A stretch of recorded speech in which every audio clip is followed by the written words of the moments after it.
In Ireland, horses are an indelible part of the landscape, of history and memory, of a past and present where the ancient magic of the horse still weaves its spell.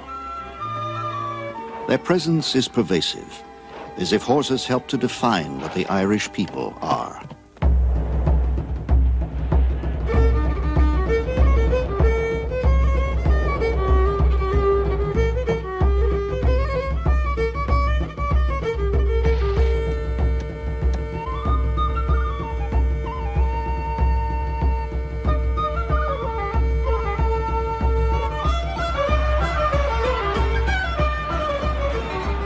Horses are the Irishman's sport.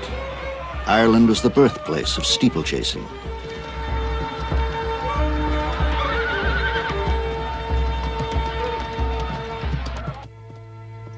Horses are Ireland's tradition. Show jumping originated on this green land. Horses are Ireland's business.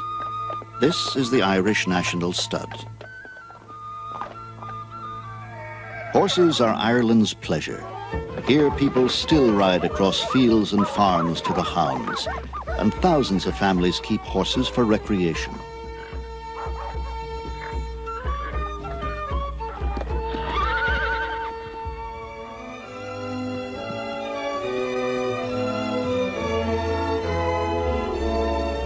This romance of the Irish and their horses was born of the land, nurtured by necessity, and fostered by ancient bonds.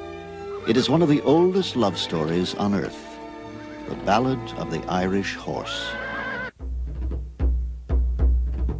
Ireland, island of myth and mystery, of wild shores and soft rains, lush pastures and rich soil, where the past still lives.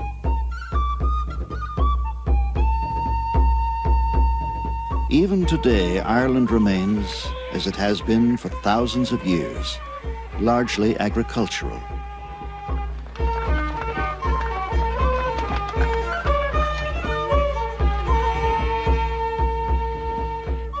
Here the story of man and horse stretches over the centuries, a saga woven of threads of tradition and history, custom and religion, that binds them inseparably in the fiber of Irish life.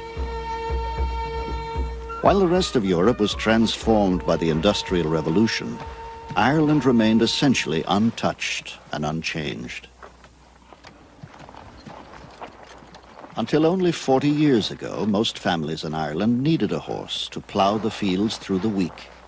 On market days, the farmer hitched the horse to a wagon to haul his produce.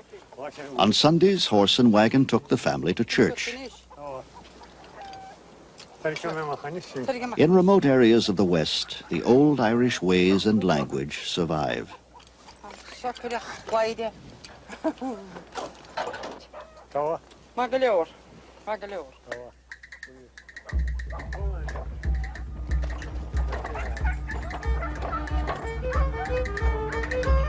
And the people of Ireland keep horses in their lives and on their landscapes.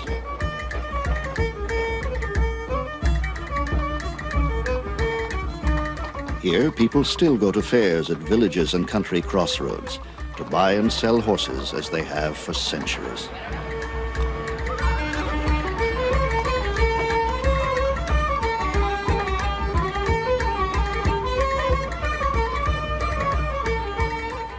In Napoleonic times, quartermasters from European armies came here to buy the famed Irish horses for their elite cavalry regiments. Today, at the great October Fair in Ballinasloe, the flavor of a lost age lingers. What about this one?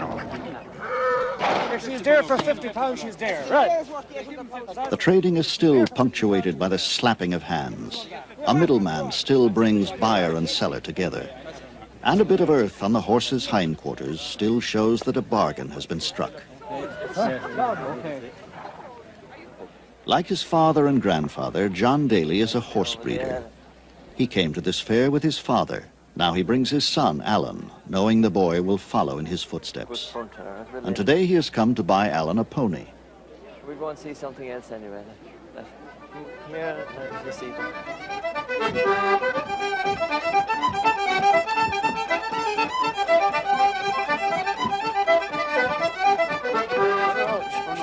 minute there, lads. Let him move out. Stand up. Oh. Gary's on the button already. Oh, yes, 42. it's full 14 to. Give me £800. This man says 7, I'll give you 8. It'll be £1,000. Give him over £1,000 and that's the price of him, and after that, say no more. When you were in the house this morning, were you told to get £1,000 or were you told to get 800? Well, I look at it this way. Your young lad will be getting a good pony and he's a good rider and I'd like to see him getting the pony. If you tell me you take it out, I'll divide the lash £200, £900. That's 900. Right? Give him £1,000. It's not 1,000. Go on, give him £1,000. Go on, give him £1,000. I'll tell you what I'll do. I'll go away and leave you for an hour to think about it. No And you might get a better man. I'm here to sell him. That'll be £1,000 of both of you. Listen, you're only fiddling around there like a fiddler. What? That'll be £1,000 and get the Go money. on, give him £1,000. Give him a check there for £1,000. Will you break the word? Go on, give him to him now. Go on. Sold. That's it. I'll give you my own look out. Oh, That's all I right. wouldn't talk about that. The fair right. Hold it now, we'll see. Hold that. Hold that. 4, come on. 1, 2, 3, 4, 5. How did he get? Give me this one. Give me this now. God bless you. After a few pounds are given to the seller for luck, Alan leaves the fair with a Connemara pony, a symbol of his future and his heritage.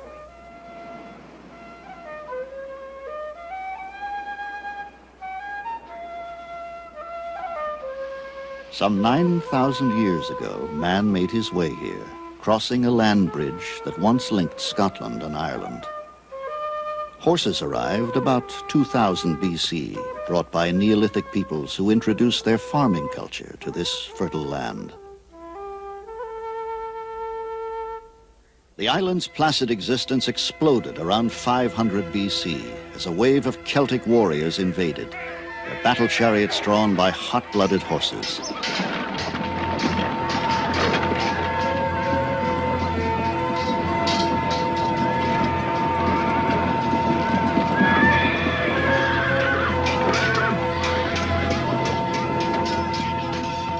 When the bloody days of plunder and murder subsided, the invaders became settlers, and their Celtic legacy imprinted its indelible stamp on the soul and style of Ireland. The blood of their fiery mounts mixed with that of the indigenous ponies, producing a better, faster horse. Over the centuries, successive tides of conquering peoples and ideas were to sweep across Ireland in her poignant and tumultuous history. There were Vikings, Normans, and Englishmen. There was St. Patrick and Christianity. All would create permanent changes on the face of the land and in the hearts of the Irish people.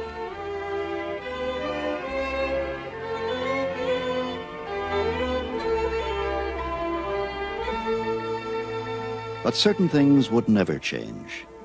For thousands of years and hundreds of generations, man and horse continued to share the soil of Ireland. Today in the West, Connemara ponies still run free over the wild countryside.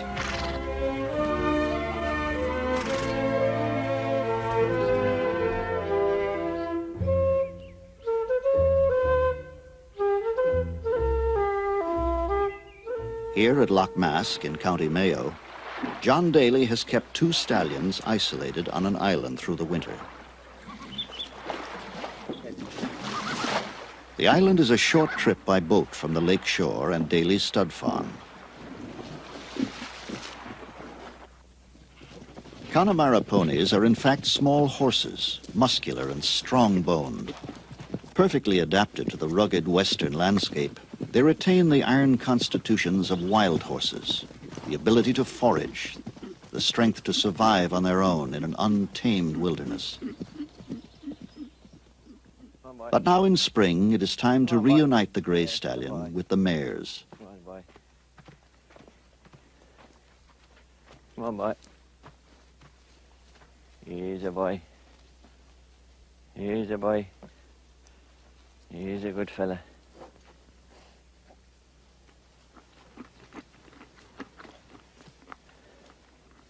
With a gentleness and expertise attained from a lifetime shared with horses, John quickly gains the stallion's confidence. That's the men.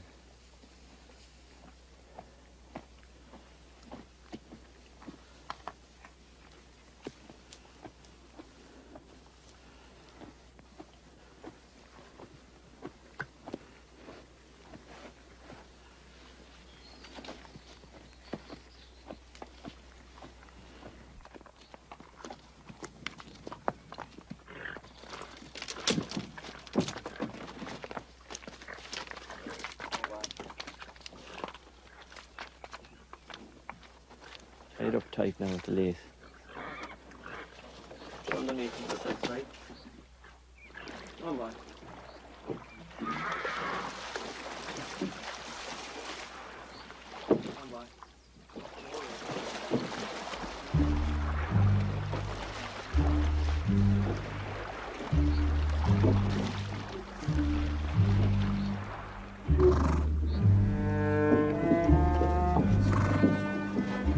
There is evidence that spirited Spanish horses, some imported, some shipwrecked off the coast, mixed with the native ponies to create this hardy breed. Once used as both pack and plow animals in a rough and roadless countryside, today the intelligent, docile Connemara ponies are bred for riding.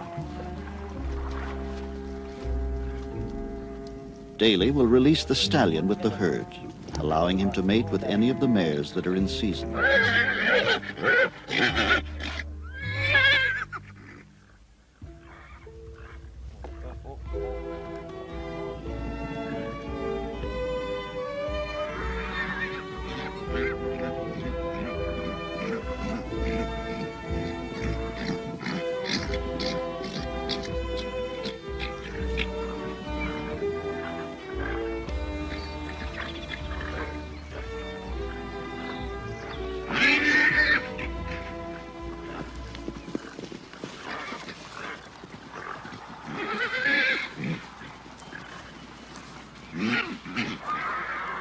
Mares come into season only 9 days after foaling, but are quick to let a stallion know if his advances are unwelcome.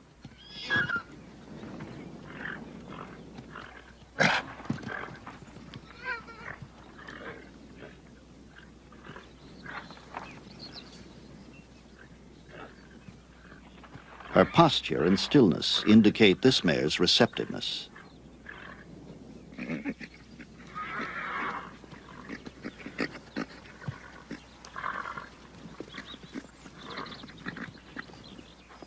So the blood of native Irish horses, strengthened by the demands of a wild coast, tempered by centuries of work with the Irish people, is passed into the future.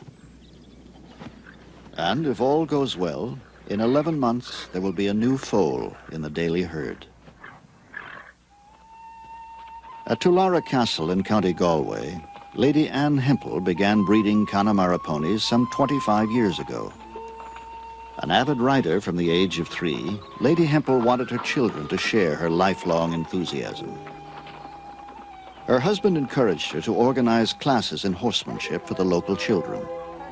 2 decades later, she is still teaching the County Galway Hunt branch of Pony Club. Now, if the pony's at grass, what should he have in the field? Water and... Yes, fine. What's another reason, Davy? Shade is most important, isn't it? Quite right. Who's supposed to be giving him a wash? Are you looking at his teeth? Yes, if he has a full set of teeth, he's over 7 years. Well done, good girl. There are Pony Club branches all over Ireland, providing an opportunity for both country and city children to learn not only riding, but sportsmanship and proper care of the animals. I think it's a very good foundation for them because it's getting them away from this usual thing of being in the cinemas, the discos and what have you. Can you manage, Mark? No, they're not able to mount. It's a long way up. I don't know if you'll be able to hold him, will you? Keep away from that. Go out in the middle of the field so other people can get through and get mounted. Now, come on. I'll give you a leg. Up, it's a daisy. Well done, good boy. I find it very rewarding, and it's more rewarding that when some of the children that were members of this branch when I first started, they're doctors or they're solicitors or they're business people now, And they are coming back and they've got children. I call all their children my grandchildren. I haven't got any of my own grandchildren, but I've got plenty of Pony Club grandchildren. Use your legs, kick him on. Now take it easy, just come back again and take it easy. Use your legs. Good boy. Come, don't go so far back. Now just trot into it. Good boy, well done. Good man, oops. All right? You're fine. Next, shorten up your range. You haven't much contact, have you?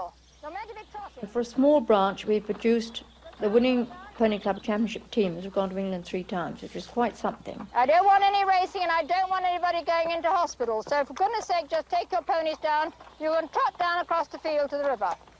I'll show you which way to go.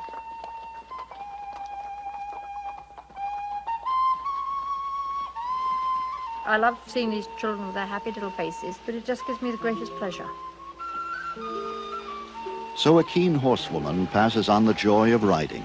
The children of yet another generation forge new links with their ancient Irish heritage of horsemanship.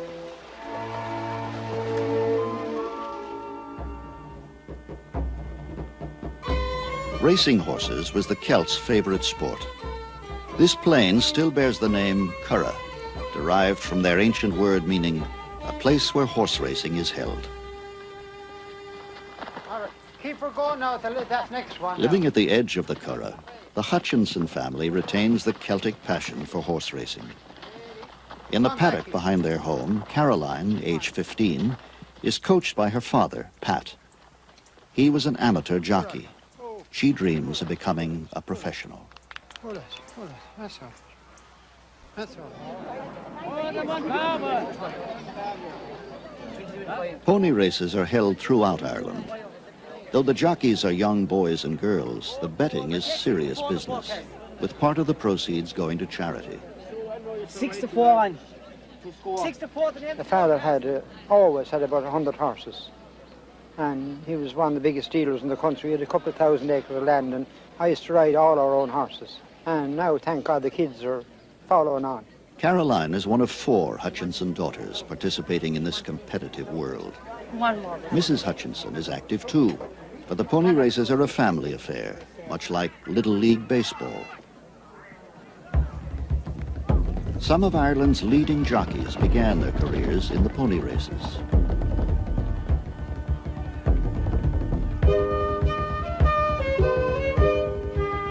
Well, Caroline is very good. She's courageous. She has ability. She likes the game and she loves horses. And I don't think she'll ever, no matter what I say or anybody else says, she won't do anything else. She rides to win, and I think that's the secret.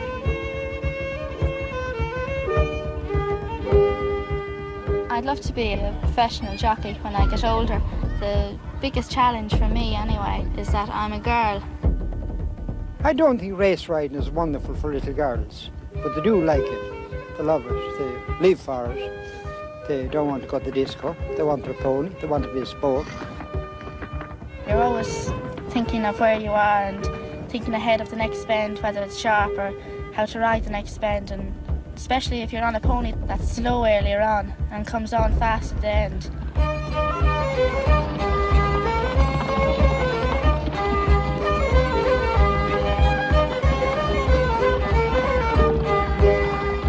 Because of her consistent winning, Caroline is sought to race other people's ponies, as well as her father's. When you're in front and when you have one, the owners come running up to you and say, you know, well done and all that. It's just great to see their happy face from winning and their pony. And then your friends will come up and say, well done. It's just a great feeling. And I'm delighted that I won the last race. That was a female race. I'm just thrilled that I won it and I had a good pony. Winning against both girls and boys, Caroline raced closer to her dream when she became champion pony racing jockey for an unprecedented 4th consecutive year.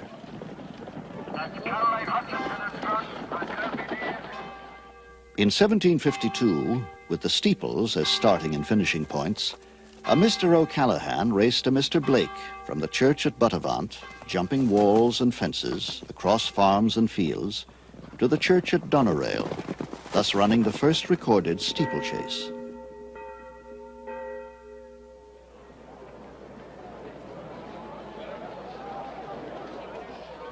Today, some of Ireland's most popular steeplechases take place at the Galway races.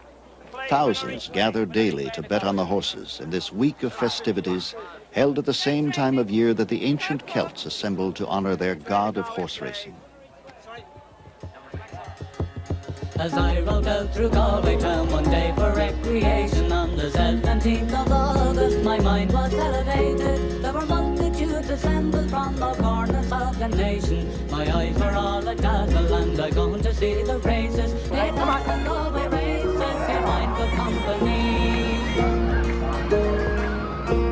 It's there you see the jockeys and they mounted up so stately. The blue, the pink, the red and green, the emblem of our nation. When the bell was rung for starting, all the horses were impatient. I thought they never stood on ground, their speed was so amazing. It's at the Galway races you find good company. There was 500,000 people there of all denomination. The Catholic, the Protestant, the Jew, the Presbyterian. Yet there was no animosity, no matter what persuasion, but smiles and hospitality, inducing fresh acquaintance. It's at the Galway races you'll find good company. It's at the Galway races you'll find good company. The National Stud was established to foster the Irish thoroughbred industry by providing breeders with good stallions at reasonable fees. The record of thoroughbred breeding dates from the publication in 1793 of the first English stud book, which listed 3 Arab stallions and the royal mares. Every thoroughbred on earth is descended from them. A sire is selected by the breeder on the basis of bloodlines traced back through the stud book, his conformation or appearance, and the number of races he has won. He's a 6-year-old Rajababa horse. He's a tremendous individual, great mover, tremendous quality. His first crop on our foals, he won 4 group races, including the Corkinori Stakes at Royal Ascot in course record time. Dr. Moira O'Connor is deputy manager and resident veterinarian at the stud. We're just starting to build her back up again. Yeah. They're cutting her down. Yeah, she's walking very well now. Ireland is well known as the European nursery. We have the climate and the soil for rearing horses, and there's a tremendous closeness and a tremendous understanding of the horse in the Irish people. Among her responsibilities is determining when the mares are ready for covering.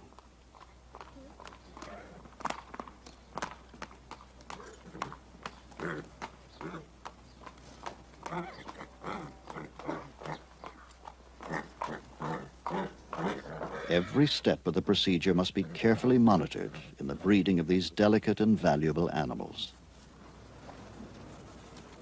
Come.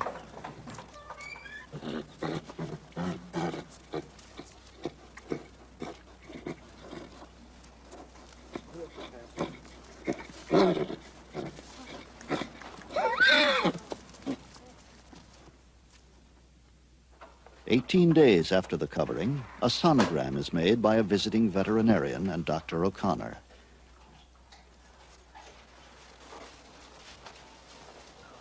There's no oil on that, John. With this sophisticated device, they can see inside the mare's uterus and determine if there is a live fetus. You can just see it there, about 10 o'clock. The heart beating. The heart's beating. Within the white spot, the pulsing heart of the tiny fetus is clearly visible. Where can I catch the fetus on it? Right. The mare's gestation period is 11 months. The birth usually takes less than an hour. A member of the staff acts as midwife.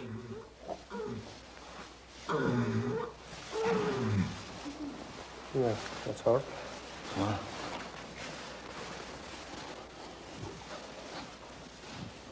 That's on her walking over.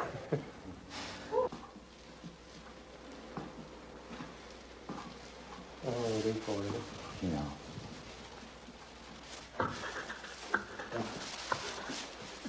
For Moira O'Connor and the staff, the hundreds of births they have witnessed in the past do not diminish the wonder of this moment. Well, you should get up now and do it a hangman ceremony. No, Charlie.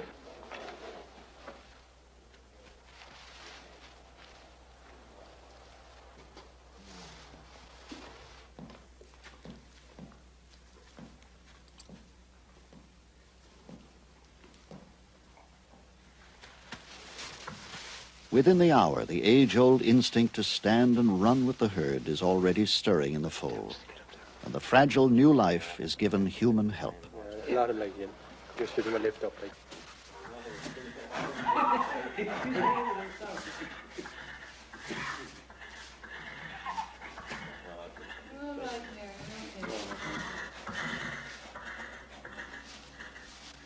These spindly legs, now trembling and weak, have centuries of speed bred in them.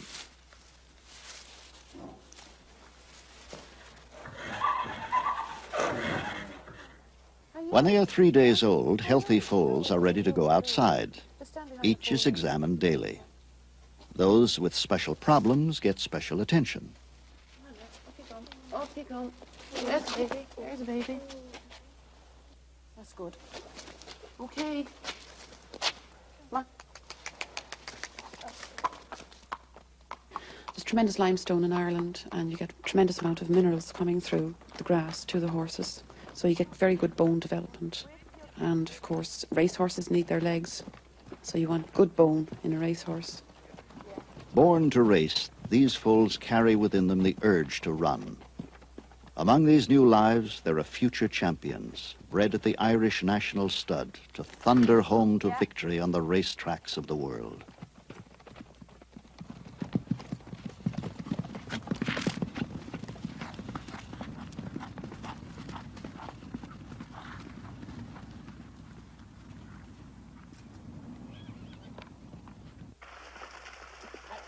Here at Goff's, the finest thoroughbreds are offered at auction.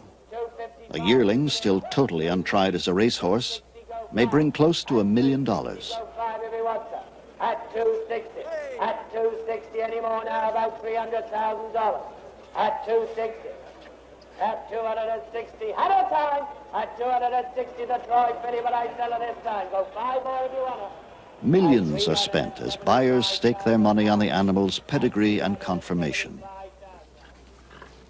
Vincent O'Brien is the greatest racehorse trainer in the world, a magician who transforms horseflesh into gold.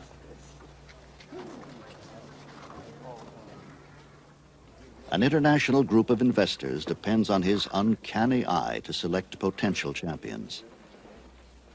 His reputation began to soar in the 50s with 3 consecutive wins at the world's most difficult steeplechase, England's Grand National. There was a stubborn refusal here by Glenn Power. And now for a most unhappy landing.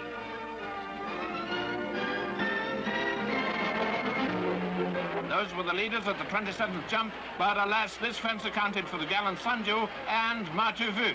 No, there was not to be a royal victory this year. At the last fence, Tudor Line jumped wide, but Queer Times made no mistake and galloped away in great style. Neither Tudor Line nor Carey's Cottage, who finished third, could possibly catch him now. It was Queer Times Grand National, all right. And it was the 3rd successive national win for trainer Vincent O'Brien. These Irish.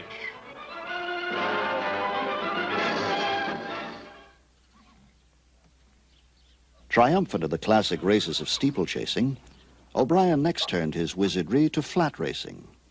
Son of a farmer, 5th of 8 children, he started his remarkable career with a rented stable and 3 horses. I must have had a natural liking for horses right from the start, and that developed then over the years, and then eventually I started training. I don't think I'd be happy doing anything else. Today, his empire spreads over nearly 1,000 acres.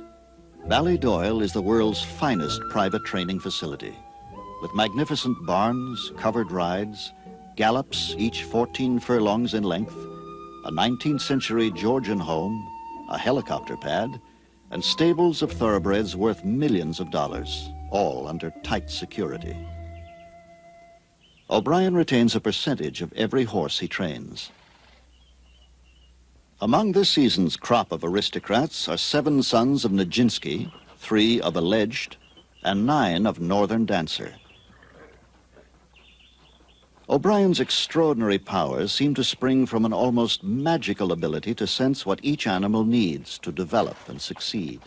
It is very important to make a study of each individual animal because they, a lot like people, they all differ. Some horses have got a very easy, calm disposition and they have no mental problems. But others have. They've got to be given special attention and rather specially trained so as to try and keep them settled and easy in themselves. O'Brien's success as a trainer is legendary. His race winnings alone have been as high as $1 million in a single year. But it is after a horse's last race is won that its big money-making career may begin. Today, O'Brien focuses on training colts. After a few major wins of top-class races, the best are retired to stand at stud. Sold to groups of investors for more than $25 million each, these stallions earn huge fees in their years as sires. So the mystique of a man and his thoroughbreds becomes big business, an important component of modern Ireland's economy.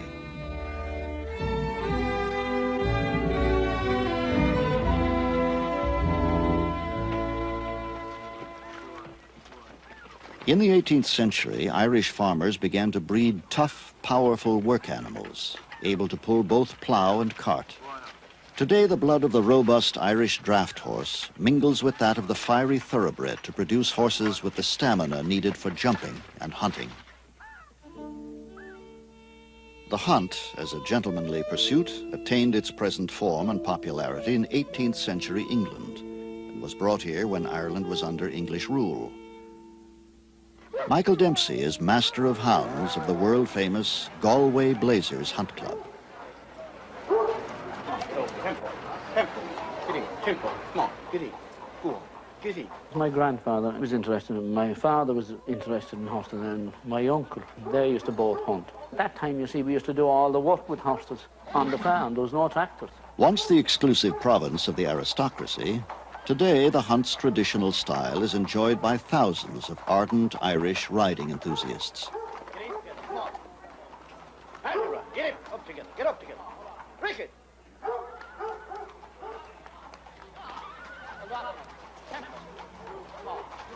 Dempsey, a local boy, grew up dreaming of becoming master of hounds. But I think I was about either 13 or 14 years, and I said, well, one day I will hunt those blazer hounds. That was my ambition, yes, from all my life, was to hunt those hounds. A farmer of modest means, Dempsey is paid by the members' subscriptions to hunt the pack. Come on, Ian, hold up. Come on. Watch me. Watch me.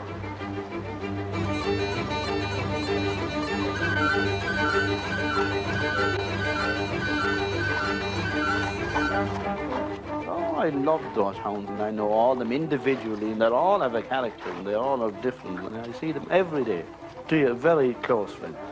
You have to be very close to your hounds before they'll work with you.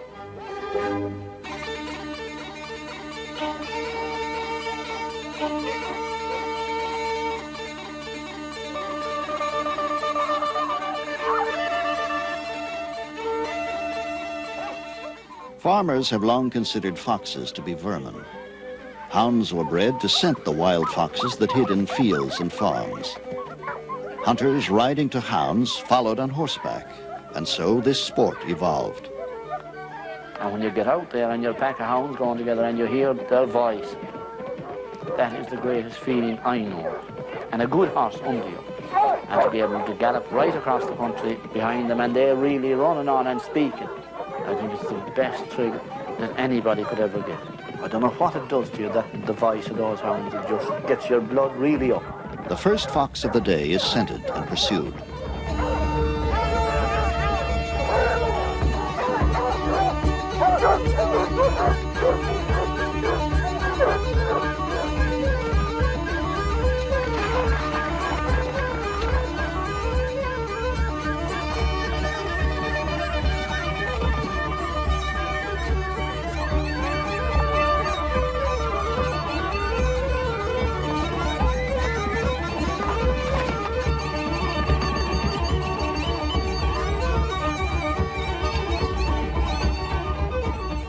Often they lose the fox.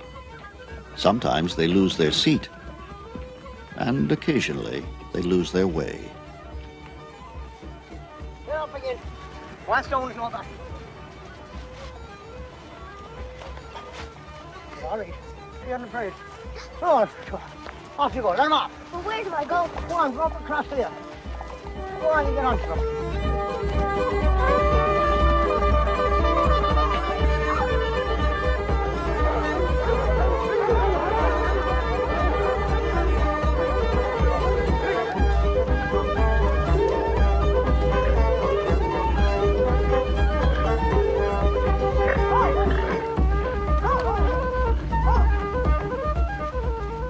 When the last fox outruns the hounds and the hour grows late, Dempsey calls a halt to the day's hunting.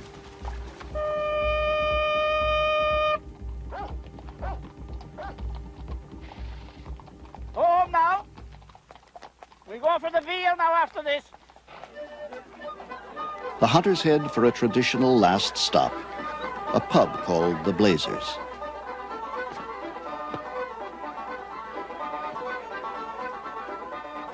The Galway Blazers have a reputation for recklessness. It is said that a group of hunters from Galway once reveled so boisterously in a certain hotel that it burst into flames, thus giving the group its name. Tonight, this pub is ablaze with traditional Irish pleasures: the pints, the laughs, and the songs.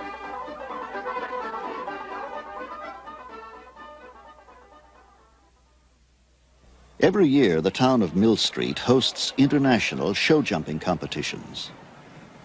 Show jumping began in Ireland a century ago. Contests to see how high and wide the horses could jump over fences and walls. They offered prizes to those judged most suitable for hunting.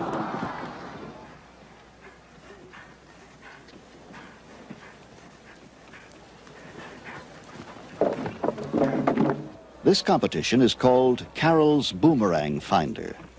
It was named in honor of Boomerang, the horse that this man, Eddie Mackin, rode to fame and fortune in the world of international show jumping. The horse that made him a national hero.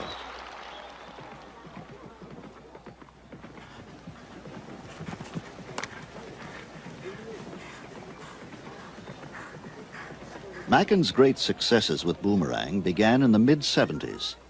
Soon, horse and rider were labeled the most exciting partnership show jumping has ever seen. The Hickstead Derby, England, 1977. Winner in 1976. Now, can he beat this time? He'll have to do fantastic turns to do it. And there are few riders more likely to do it than Eddie Mackin. Come on, Boomerang! Come on, Boomerang! Yes! 27.3! Boomerang was everything I am. I just was very fortunate to meet him at the right stage in life. He was probably fortunate to meet me. We came together and developed a great partnership, and he put me right to the top of world show jumping in a very short period of time. All eyes are on the brilliant Irishman, Eddie Mackin. He just pauses. Gives him plenty of time. He's absolutely right for it. Go on, Eddie. What a magnificent performance by Eddie Mackin. Incredible to think that he's now won his 4th British jumping derby in a row. This trophy was commissioned after Boomerang had won his 4th consecutive Hickstead Derby. Hickstead Derby is probably one of the most difficult competitions in world show jumping to win. And for a horse to win it once is an achievement, but he actually won it 4 times. In 1980, Boomerang broke a bone in his foot, and Mackin retired him. But Hickstead brought them back for an emotional farewell tribute.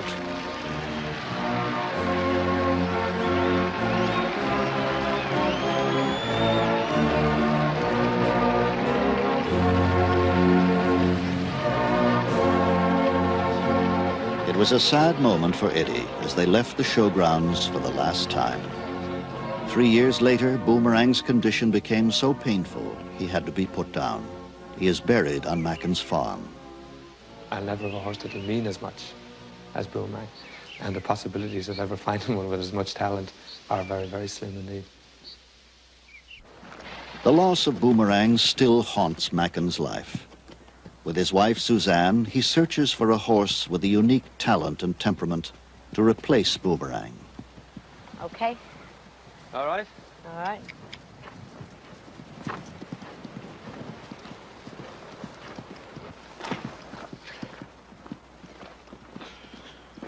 Buying, feeding, training, and caring for a stable of horses is an expensive and time-consuming responsibility. But the Macken animals get the best, including, for some, a bit of Guinness stout 3 times a week, on the theory that what Irish doctors prescribe for old people and pregnant women must be good for horses.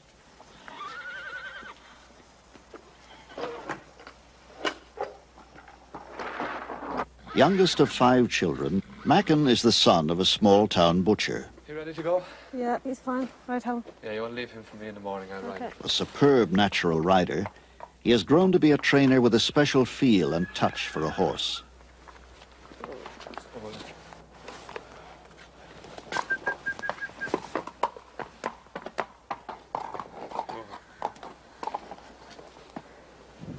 Easy. This animal seems to have a muscular problem. Macken examines him to see if a veterinarian is required. I start to get a bit of a thing about this now, all the fiddling. Yeah, he's just anticipating.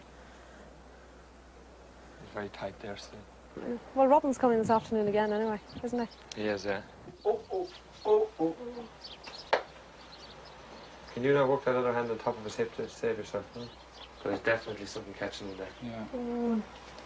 It's just a really worrying thing for the horse anyway to have somebody contracting his muscles without his say-so.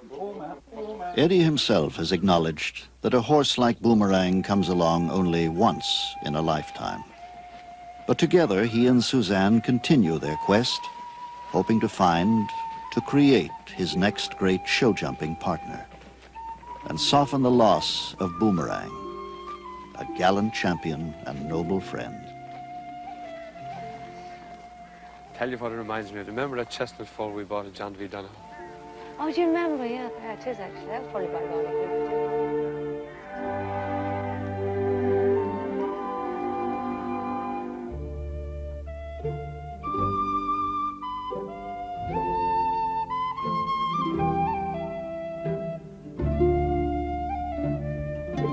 All over Ireland, boys who would like to grow up to be the next Eddie Macken are practicing and competing with the intense hope and fervour of youth. For them, young riders like Philip and Trevor Dagg, success demands more than practice. It requires financial and emotional support from the entire family. As they often do, their parents devote the weekend to the boys' competition. Well, the weather's going to break now, too. How many more to go now? 10 more. 10 more until he goes again. Put her in. Philip was once junior champion in pony show jumping. Now he trains his 13-year-old brother, Trevor, who began competing just last year. You come down into it, you're just going down the hill, and the horse just tends to go a little bit deeper because you're coming down the hill. So you just want to sit him up so he can compensate for the downhill. You're going too slow and you're half asleep. Now come on, waking up. Come on. Philip has already committed himself to a career with horses and coaches other young competitors as well as Drop the Trevor. reins and just give him a little kick. Come on. That's good. We'll just go up above and give him a pop, and then we'll go in. Now let's have 2 awake people to jump clear rounds. All right, now, you're gonna win, okay? You're gonna win. You're gonna win, okay? You're gonna win. Okay. And we'll trot. Trot. Good. And we'll... Oh, crikey. We're gonna win today, aren't we? Yes, we are. We're gonna win.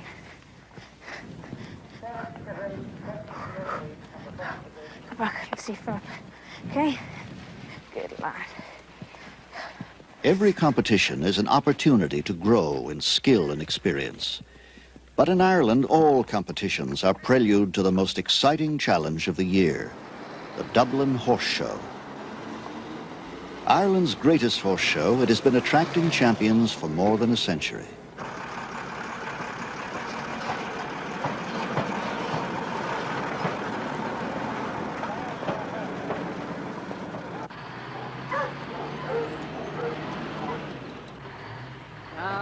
All of the riders have qualified to participate by winning at a number of competitions throughout the year.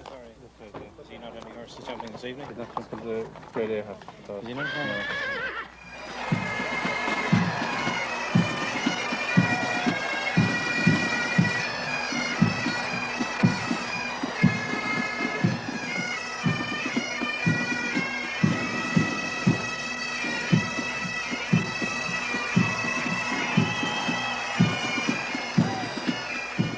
Held at the Royal Dublin Society Showgrounds, the Dublin Horse Show has long been considered the nation's premier social event.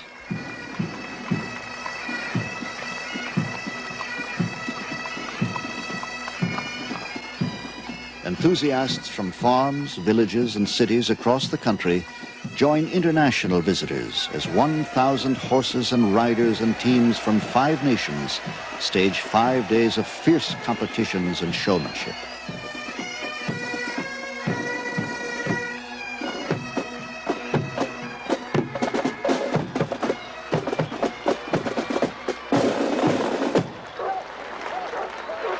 Michael Dempsey is here to demonstrate the obedience of the Galway Blazer hounds.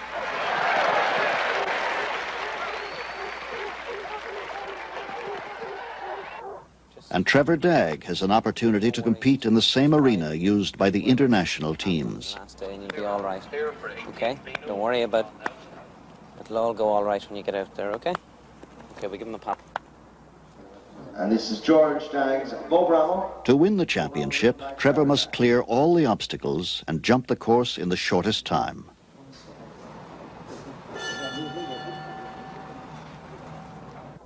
Easy.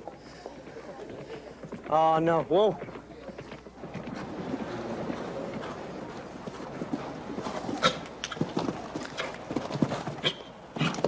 Good man. Well done.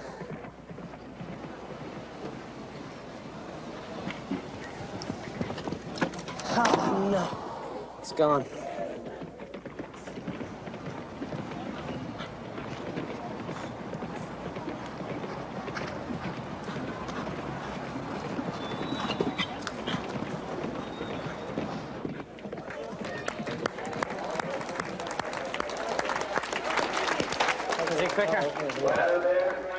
A caring brother had hoped for first place, but for Trevor, this yellow ribbon may be a harbinger of future successes.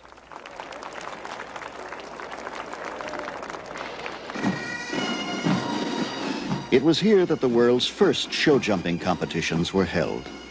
This year, Eddie Macken is one of 4 riders to set a new Irish jumping record.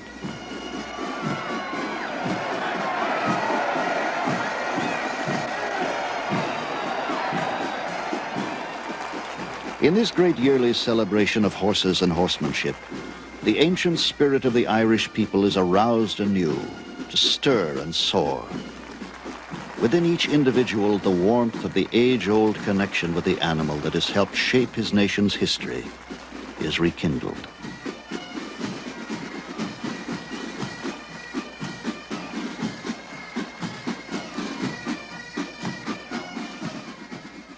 I think we have produced a lot of really world-class horses on the international scene, and they've become famous, obviously, from that. But I think the greatest asset the Irish horse has is that as a pleasure horse, and for the amateur, he seems to be more clever, more easy to deal with, more to handle, to ride, and he seems to give a longer period of enjoyment than the continental horses do. Myself and my family, if we have no breakfast, today, tomorrow, some other day in the future, we'll still look after the horse, and we'll give the horse our breakfast. We're with horses for generations, and Irish people, while ever they're Irish, they'll talk about horses, they'll have horses, they'll keep horses, they'll never get rid of them. A tremendous appreciation of the horse runs through the Irish people. Ireland is an island. We are an island people. And as a result, the traits that were in our forefathers are still present today, after many generations.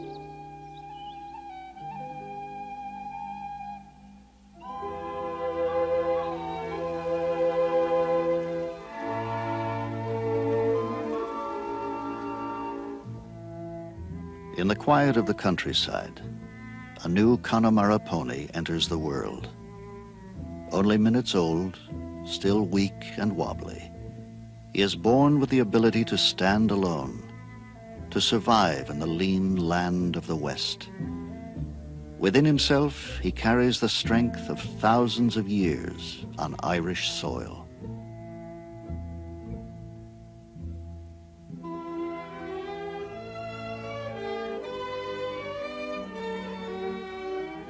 The saga of the Irish horse continues in the 20th century because to the people of Ireland, horses represent a link with old ways, old values, a traditional past they want to preserve.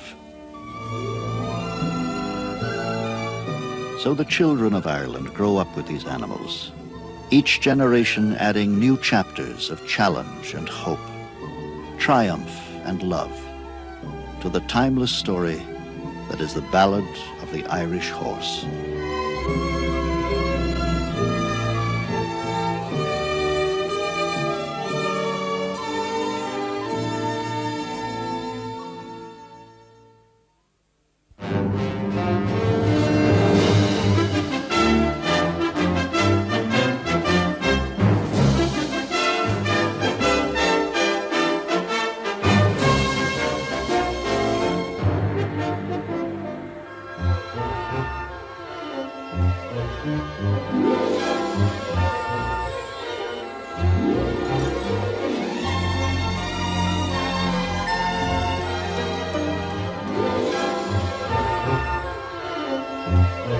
Thank you.